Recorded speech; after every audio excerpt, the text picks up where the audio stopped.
FIFA World Cup 2026 hasn't even started yet, and people are already going viral from it. Right now, today, creators are posting World Cup AI edit videos on TikTok, Instagram, and YouTube Shorts and racking up millions of views before the tournament even kicks off. And by the time the actual matches start, the views are going to be absolutely insane. This is genuinely one of the biggest content opportunities of the entire decade. We're talking about the largest FIFA World Cup in history.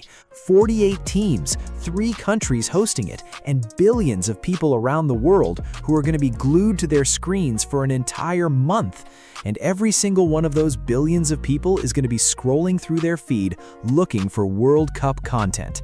That content could be yours. In this video, I'm going to show you exactly how to create viral FIFA World Cup 2026 AI edit videos using completely free tools. No experience needed, no design skills, no expensive software, just your phone, a free AI tool, and the strategy I'm about to walk you through. Let's get into it. Now, the whole concept started with a simple question. What's the best way to build a football-focused YouTube Shorts channel from scratch without using any copyrighted footage? After thinking it through, I landed on 3 completely different content formats to test. Each one had its own production process, its own editing style, and its own results. Let me walk you through all 3. The first idea came from watching channels like Zach D Films and noticing how well short dramatic storytelling performs on YouTube. The format is fast-paced, visually engaging, and keeps people watching all the way through because the story builds tension naturally. My approach was to take real-life stories about famous football players, moments that most fans either don't know about or have forgotten, and turn them into cinematic short videos using AI-generated visuals instead of real football footage. This way, there's zero copyright risk, and every scene is completely original. I started by asking ChatGPT to come up with a list of interesting real-life stories connected to well-known football players. It came back with several compelling ideas almost immediately. But before I committed to any of them, I did something really important that most people skip. I verified every single story on Google before touching the script. The reason is simple.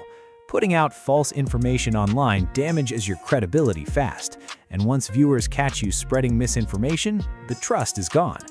So I researched each story carefully and only moved forward with ones that were completely confirmed and factually accurate.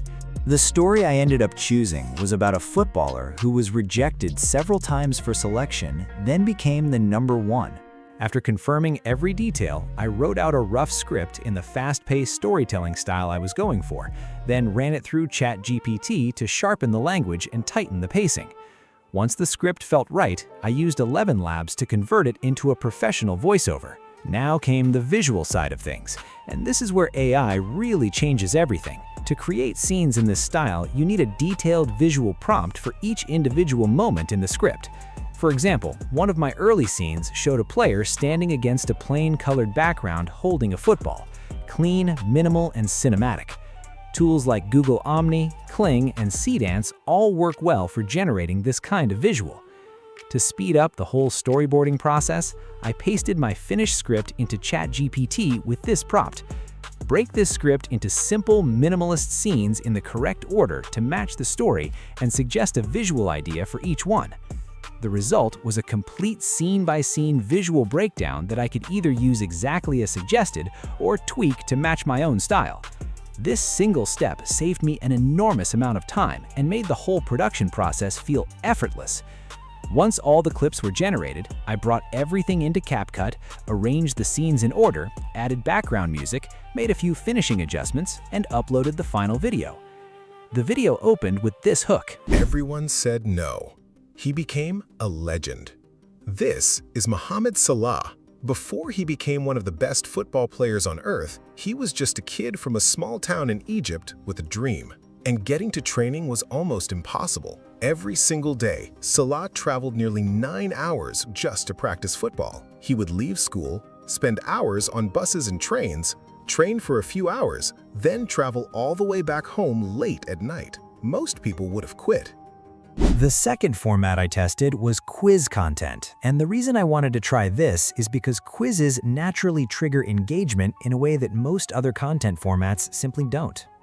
I went back to ChatGPT and used this prompt: create highly engaging football quiz questions and answers designed for YouTube Shorts. I need 3 question videos.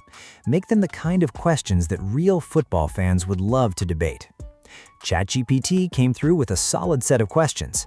I ran the best ones through 11 labs to create the voiceover, then moved into CapCut for editing. The editing setup for quiz videos is actually really simple once you understand the structure. The video opens with an AI-generated clip and a hook line that immediately grabs attention. 99% of football fans got this wrong. Are you the 1%? That one line does a lot of work. It creates a challenge, it triggers competitive instinct, and it makes people want to prove themselves. After the hook, I placed a stock video in the background and displayed the quiz question as a text layer over it. For the answer choices, I created 3 identical square shapes representing options A, B, and C, duplicated them across the screen, and added the answer text on top of each one. When the voiceover revealed the correct answer, that specific answer square changed to yellow to highlight it.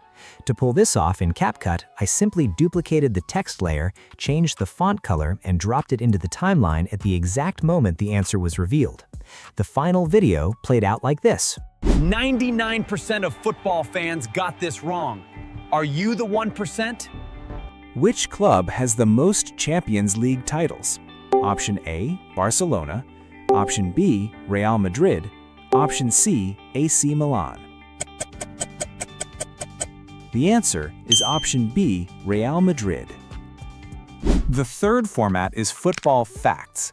This content works because people love learning things they didn't know about players they already care deeply about.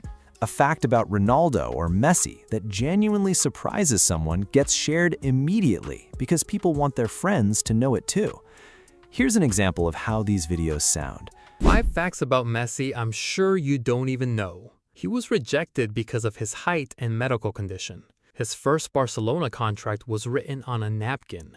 He almost played for Spain. Before committing to Argentina, Messi was eligible to represent Spain and received interest from Spanish football authorities. He is naturally left. The production process was incredibly simple. I asked ChatGPT for surprising and little-known facts about top players like Ronaldo and Messi, generated the voiceover through 11 labs, then edited everything together in CapCut using a mix of AI-generated video clips, real images sourced from Google, and a few visual effects to keep things dynamic. From start to finish, this format probably took the least amount of time out of all 3. If you're just starting out and want to get your first videos published quickly, this is honestly the format I'd recommend beginning with. Everything I showed you today is completely repeatable. ChatGPT writes your script, 11 Labs handles the voiceover, AI tools create all your visuals, CapCut puts it all together. No face needed, no expensive gear, no big audience required. Just start.